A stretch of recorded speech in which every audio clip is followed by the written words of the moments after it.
Assalamualaikum warahmatullahi wabarakatuh. Masih bersama di channel Dewi Nes. Pada video kali ini saya akan memberikan penjelasan tentang klasifikasi makhluk hidup.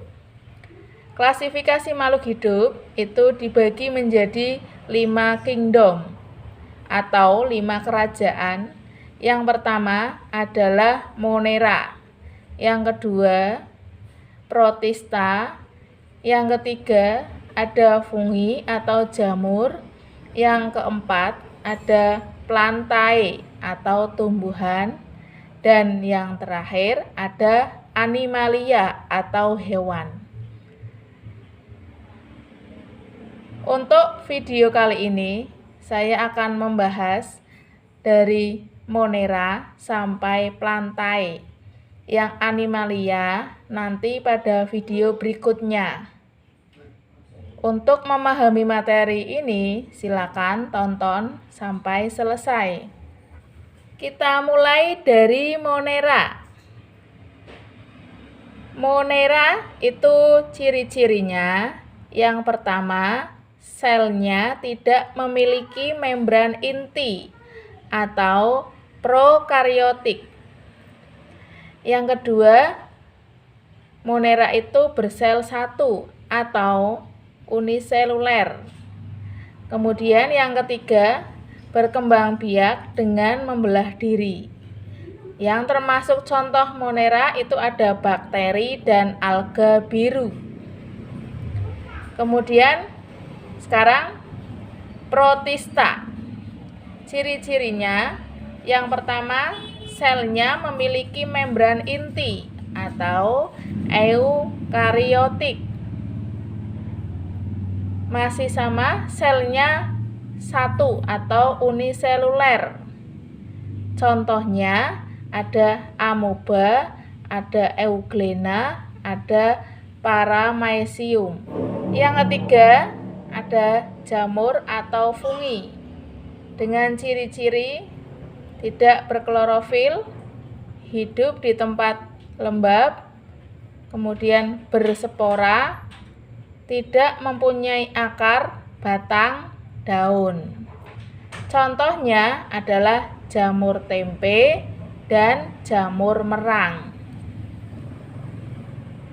Yang keempat adalah plantae atau tumbuhan. Plantae atau tumbuhan ini nanti dibagi menjadi 3. Yang pertama ada tumbuhan lumut atau bryophyta. Kemudian yang kedua ada tumbuhan paku atau pteridophyta. Kemudian yang ketiga ada tumbuhan berbiji atau spermatophyta. Kita mulai dari yang pertama, yaitu bryophyta. Bryophyta atau tumbuhan lumut di situ memiliki ciri-ciri. Yang pertama mempunyai klorofil. Kemudian yang kedua hidup di tempat lembab. Kemudian yang ketiga mengalami metagenesis atau pergiliran keturunan. Kemudian yang keempat, memiliki bagian yang menyerupai akar, batang, daun.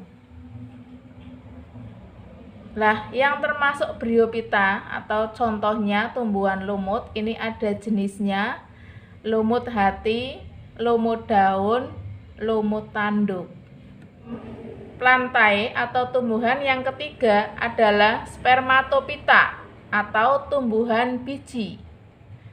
Tumbuhan biji ini dibagi menjadi 2. Yang pertama adalah gymnospermae atau berbiji terbuka.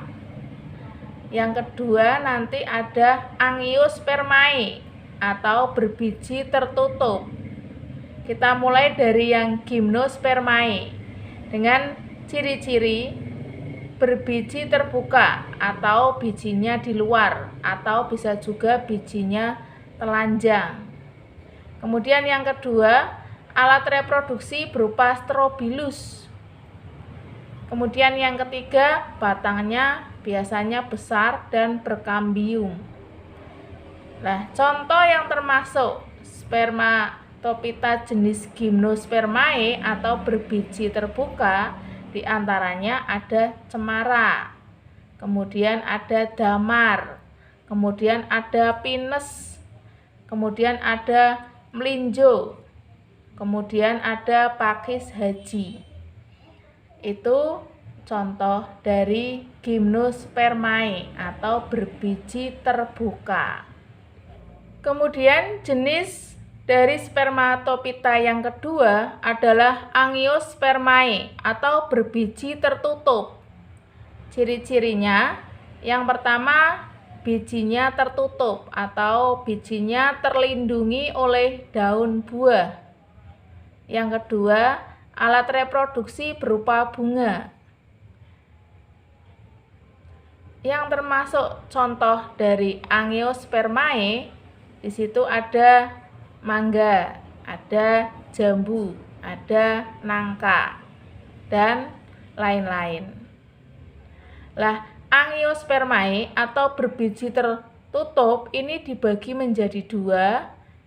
Yang pertama ada tumbuhan monokotil. Tumbuhan monokotil ini ciri-cirinya. Yang pertama, biji berkeping satu. Kemudian yang kedua, berakar serabut. Yang ketiga, batang tidak berkambium. Yang keempat, tulang daun sejajar. Itu ciri dari tumbuhan monokotil.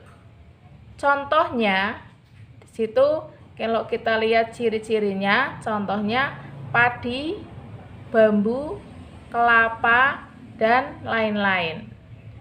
Jadi tinggal melihat ciri-cirinya, kita bisa menentukan contoh dari tumbuhan monokotil. Kemudian yang kedua yaitu tumbuhan dikotil.